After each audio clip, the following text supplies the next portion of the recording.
Aloha everyone, my name is Auntie Marie and I'm with Hawaii Literacy's Bookmobile Program. Thank you for joining us for another video where we sit down and talk stories with local authors, storytellers, and artists. Today we have the incredibly talented Shar Tuiasoa of Punky, Aloha. Shar, thank you so much for being here. Of course, thank you for having me. So I read that you started the studio in 2018. Can you tell us a little bit about how that came to be? Yeah, so in 2018, I had graduated from art school in 2015 in California, and then we decided to move back. And I had a brand new baby with me when we came home, and kind of wasn't really utilizing my art degree. I didn't know what to do with myself. So it took me a few years to do anything. I was just kind of like at home with my baby, and I didn't really jump into illustrating purposely again until I kind of got desperate, right? We were running out of money. I needed a job. I had gone to school for visual storytelling, right? So I wanted to do visual development with feature film animation. That was kind of what I had studied. It's what I always wanted to do. And then we moved back and I was like, well, I don't know how to do that here. I guess I try my hand at freelancing, maybe some graphic design. And that's kind of what started Punky Aloha Studio, because I was just kind of sketching and drawing ways that I could communicate Hawaii for like the job market, I guess. I was kind of looking to get hired somewhere, and that's where I started really exploring and looking around me and seeing how I could incorporate that Hawaii into storytelling and hopefully get myself a job. And it just kind of grew into something. It grew into Punky Aloha as I kept going along, and that's kind of how it started.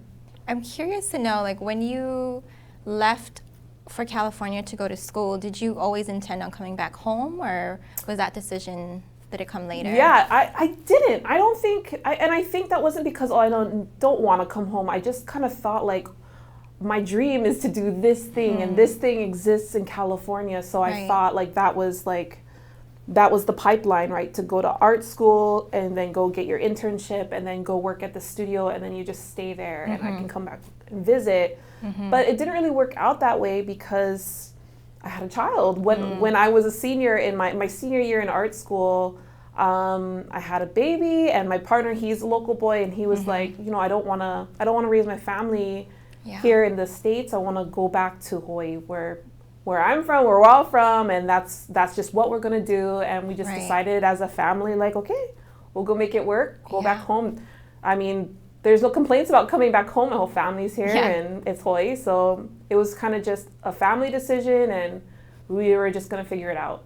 Well, I'm so glad that you guys decided to come back, because now Punky Aloha Studio exists, and all these wonderful artwork exists, especially, like, the representation that you offer in your artwork, I think, is so unique and so special. And I love, like we were just talking about how vibrant the colors are, and how, actually what I love about it is that there's so much greenery and natural elements involved. Why is it important to you to make sure that you produce that type of art?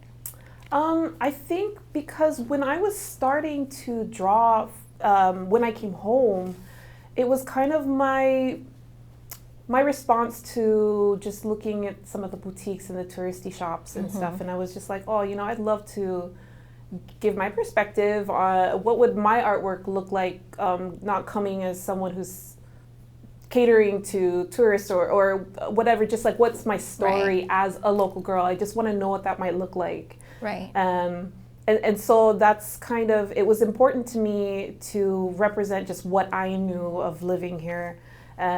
And that kind of, it was, a lot of that was seeing myself in the artwork and seeing how when I look around, I see really, really vibrant colors. I see movement. I mean, I see life in the land and the ocean. And I wanted my artwork to reflect that. And I wanted the subjects in there to also reflect a local girl, Because I didn't see that a lot growing up. So I was hoping like I could speak to the younger generation who maybe want to see themselves in artwork. Right. And I love that, because you can also just feel like there's a relationship. We have some of your artwork displayed here, you know, like there's a relationship between the person and, I know, like the land or fruits or whether you're weaving or if it's just in the background, you can tell that there's a relationship between the two. Absolutely, and that's just a part of Pacifica culture, right? Right. Yeah, being so, like, we are the same as the ocean and the land, and that's just an ongoing relationship we have. So I think that naturally comes out if you're from here. Mm-hmm. So you mentioned that you didn't really see that type of art when you were growing up. Do you ever like feel like you're leading in that sense? I would say like what I was limited to was, I mean, we didn't have Peggy Hopper in our home. We had a lot of Urkane in our house, and he is just masterful. But I just didn't see like a woman who looked like me doing like kind of like something that reflected what I was into at the time, which was comics or like cartoons or kids books, you know, like. So my approach was always just kind of this fun, bright way to do it. I don't know if like I'm leading the charge on that. I will say that when I started, there wasn't really anything else going on out there. So and I'm super happy. Like I think a good part about the pandemic is a lot of people had time to sit down and really sort of explore their creative sides. Yeah. So now there are artists everywhere popping up, and we're talking like all like local people, Kanaka out there, Pacifica, and they're just like, okay, you know what? I want to tell my story too. And it's like taking up all this space. And I really love to see it. I love everyone else to see it too, because the talent here is just, it's endless. So speaking of taking up space, do you have any advice for maybe like youth out there who might be interested but like are feeling unsure? Yeah, my advice is to try to see yourself outside of what you're expected to do. You know, from my background, it always seemed like, okay, like Tonga is like, we're kind of expected to just go into, you know, yard work or it's not that that's all that we do, but it was like, felt like that's just what we kind of saw all of our relatives doing was just sort of a very narrow path. But you don't, just because you don't see people doing what you want to do doesn't mean that you don't belong in that space. And it always feels that way, like when I'm entering a new place, like doing a children's book, I think was like, okay, like I don't really belong here. What am I doing here? But the reception is great and everyone's saying like, oh yeah, great, we want to hear more stories like that. So I would say just be fearless, you know, be fearless, and the reception is going to be something you don't expect because people are so hungry for new stories, and there are not a lot of Pacifica creators out there. And so, I mean, the water's warm, come on in, you know? Yeah, and you know, like I was mentioning, that's part of the reason why we're doing this series is to show our youth, to give faces like, hey, look at these people in our community who are doing these awesome things, and hopefully it'll help them be inspired to hone in on their own voice and be proud of that and be confident that they can do it too, because now they have somebody to look up to, right? And so talking about your books, like how did you get into the world of being an author? You know, is it something you always wanted to do? I think that I always, like I said, like I grew up kind of wanting to do comic strips, and I always wanted to do some sort of sequential storytelling, right? So, and visual storytelling is what I went to school for. So I don't know if I ever saw myself as an author, but I always saw myself as a storyteller, mainly through visuals. But I also grew up with an older brother who is, he's a writer. So I think we always were feeding off of each other. And so I think that I didn't necessarily see myself writing, but given the opportunity to sit down and really put words to the adventures that I was putting my characters on, it was a challenge, but it was also really freeing to really sort of explain these journeys that I wanted my characters to go on. Right. Were you a big reader as a kid? I was a bigger reader as a kid than I am now. Oh, I think so. Yeah, I was really into it.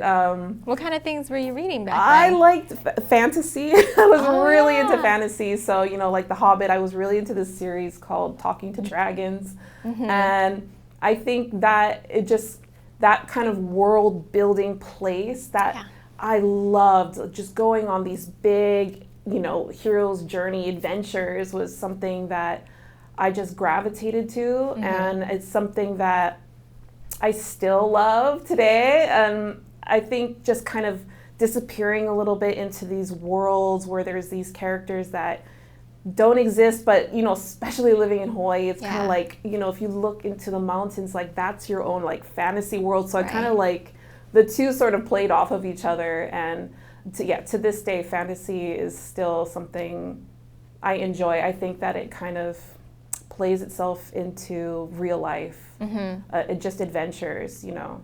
Yeah. And did you have somebody like encouraging you to read? Did you have a home library? Did you go to the library? I think my mom, she was definitely really big on us. She homeschooled us for a little bit. Oh. She was really like, she was a very strict homeschool teacher, and so we had to read a lot. Just that was like, a requirement. You know, yeah, that was a requirement. So, you know, just going through all the classics like Island of the Blue Dolphins and, you know, Secret Garden and stuff.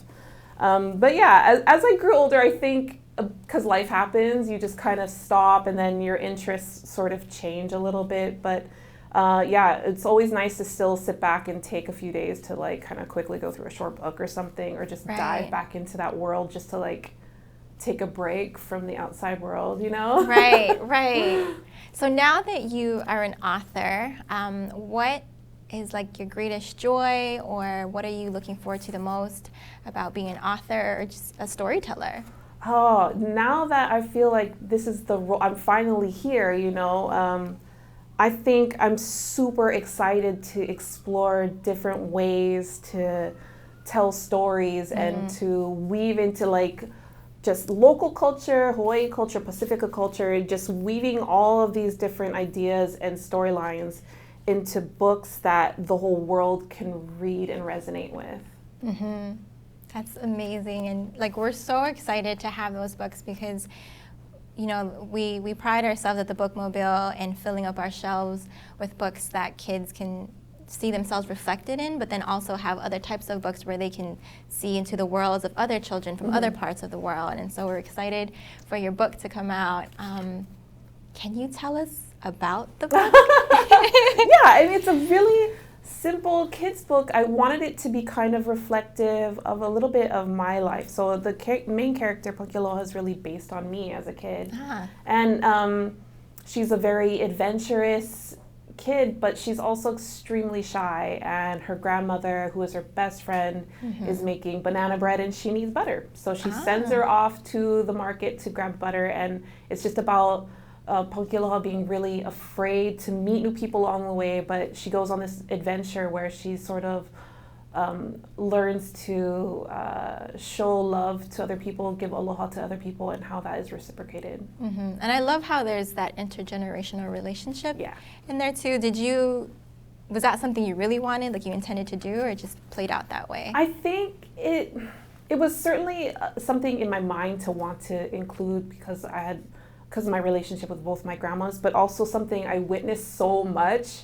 And I think a lot of us witness so much is, you know, our families oftentimes being raised by their grandparents. And it felt like a natural relationship to have. I don't know why. It just, something when I was writing the character, when I was creating the book, was just that she was just going to be, it's just going to be her and her grandma kind of against the world, you know? Yeah, you know, so when we mentioned that we met with Sam Campos last week, and he was mentioning that he had pitched this story where there was like a kupuna, and he was actually told like, oh, nobody's going to want to listen to that, like, because it's an old, you know, like nobody wants to hear the old man talk. But then when he mentioned like, oh, it was like folks from the mainland, you know, and it's just like instantly like it's a cultural thing. Like people here will understand, people here will get the importance of that relationship. Yeah, we want to hear them talk. We have to hear them talk. You know, that's how we learn more about ourselves. So yeah, it's definitely, I think that's a big part of all of us kind of coming in here to take up space, is showing our culture and how it works so well for us, and inviting you in to come and see how we've grown up and how we live and how we nurture those relationships and how that benefits our lives and enriches us. So I love that you also pitch a story, because we don't see it that way, right? You see your grandparents. It's like, why wouldn't you have right, that? What are you talking about? You can't have a story without the elder. Exactly, right, yeah. Yeah. So how do your kids feel about all the things that you're doing, and then especially your little one that you're coming out with the picture book? Yeah. Oh, they're good kids. My teenager, I swear she thinks it's like, she doesn't care. She's probably sick of it. That's what mom does. Yeah. She thinks I work too much, and it's a little awkward because a lot of her school counselors has my art hanging in their offices, and so they're always like, "How's your mom doing?" And my son just thinks like, he loves art, and he thinks it's cool that like he sees his mom's art places and stuff. They think it's cool, but I think they don't really. They're probably so sick of it, because I mean, I live and breathe my work, so they probably would prefer I just quit and hung out with them all the time. Right. I mean, I feel like all kids would want their moms to do that. So on the flip side, while you were still beginning your journey in art, how did your family feel about it? Were they supportive? Because sometimes you trying to pursue a career in art. Right. I mean, and I went to school with kids who had to kind of defend their decision to their families. It's a lot of kids who culturally their parents were just like, no, this is not what you're going to do. You're going to have a serious career path, and your art is not secure. Serious. Yeah, exactly. I'm really fortunate. My mom was also an artist and also an illustrator. Awesome. So she was really excited when I continued to pursue it. So I always had that support, and I feel like that's like, I'm really privileged to have had that support, always having them saying like emotionally supportive. That was kind of the only support they could give me. And even my partner and everyone always just nurturing. They knew I'm also extremely stubborn, and they just knew like, well, Shar said she's gonna do it. Yeah, I mean, that's definitely a blessing and a curse, but I know what like I want to do. If I have a story I have to tell, or if I have a drawing I have to do, or a job I need to I just need to do it. And I've always been that way since I was a little girl. So yeah. Yeah, and here you are now with like clients like Foodland and Honolulu Art Museum, Apple, New York Times, like so many others. And I wonder, do you ever deal with self-doubt? Oh, every day. Yeah, what is it? Imposter syndrome. That's something I think a lot of creatives deal with. I think people in general probably deal with it. I deal with it. It is probably one of just the worst things for me, because it's a daily battle. Like if I have a big client, after I get off of our initial briefing meeting, I'm always just sitting there like, why did they hire me? Like, are they just trying to be nice? Are they just, like, or am I just like the token here? Like, why do you want me? I mean, and that is so toxic to myself. I think just to be honest, I deal with that all the time. Like, even when a job is done, I'll sit there and I'll just critique it out of like crazy. I'll go back and look at it and just think like, people are lying when they say they like this. They're lying to me, like this is terrible, like do better, It's the artist in you. Yeah, and I'm part of that drives me to constantly try to get better and learn new skills, work on my techniques.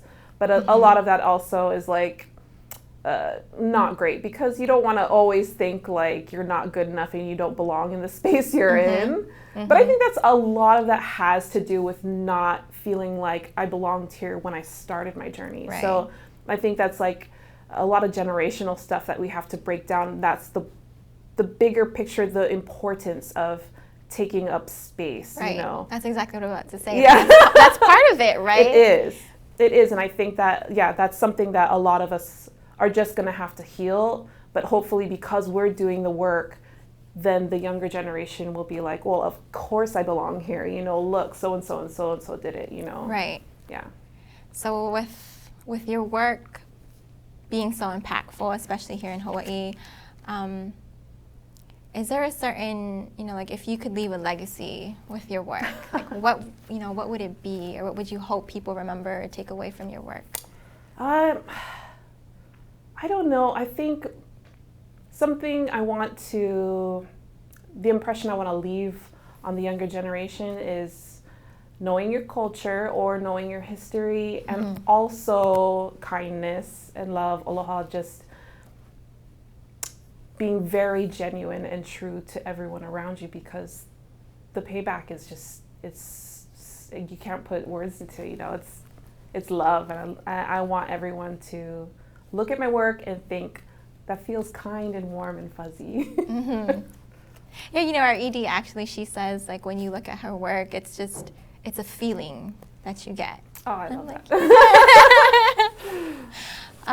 So my last question for you, Shar, is I actually saw that you were coming out with 2 books. Yes. With Harper Kids, right? Yes. Are you able to tell us about the second book? The second book is it's just a continuation of the Punky Aloha story. Yeah. So the next one will be, I think this first one is sort of her origin story, in a sense, like you're just meeting her.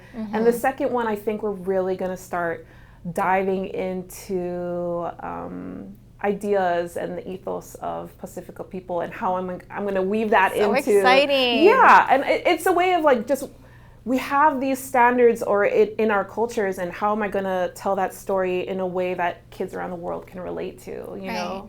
Right. So that's the challenge, but yeah, it's following her, and there'll be food involved, obviously. It's part of the culture. Right.